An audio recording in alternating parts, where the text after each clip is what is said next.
নমস্কার বন্ধুরা, প্রিয় ফুড কিচেনে তোমাদের সবাইকে স্বাগতম।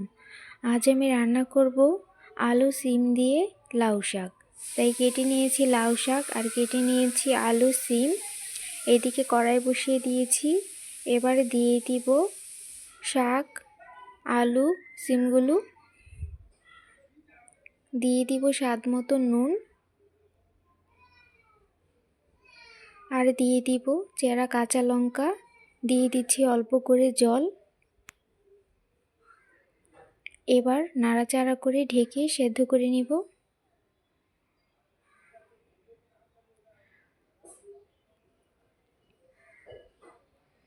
দেখো বন্ধুরা, শাকগুলো সেদ্ধ হয়ে গেছে, এবার নামিয়ে নিব। কড়াইটা ধুয়ে আবার বসিয়ে দিয়েছি। এবার দিয়ে দিব পরিমাণ মতো তেল। তেলটা ভালো করে গরম করে নিব।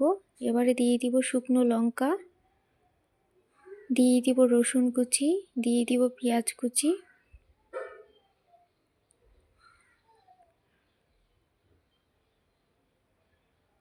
এবার পেঁয়াজগুলো আর রসুনগুলো ভাজা ভাজা করে নিব। দেখো বন্ধুরা, ভাজা ভাজা করে নিয়েছি। এবারে দিয়ে দিব ঝরিয়ে রাখা শাকগুলো থেকে জল ঝরিয়ে নিয়েছি।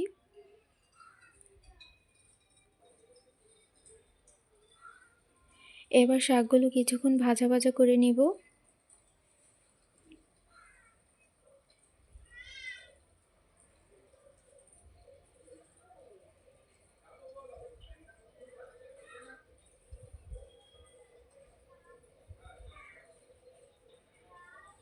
শাকগুলো কিছুক্ষণ ভাজা ভাজা করে নিয়েছি। এবার আলুগুলো একটু ভেঙে চুরে দিব, তাহলে খেতে ভালো লাগবে।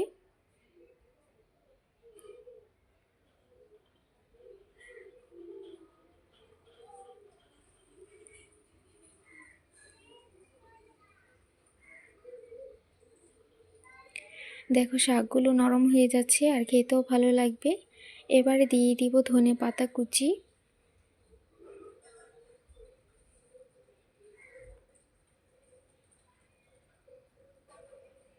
দিয়ে দিব সামান্য পরিমাণে চিনি,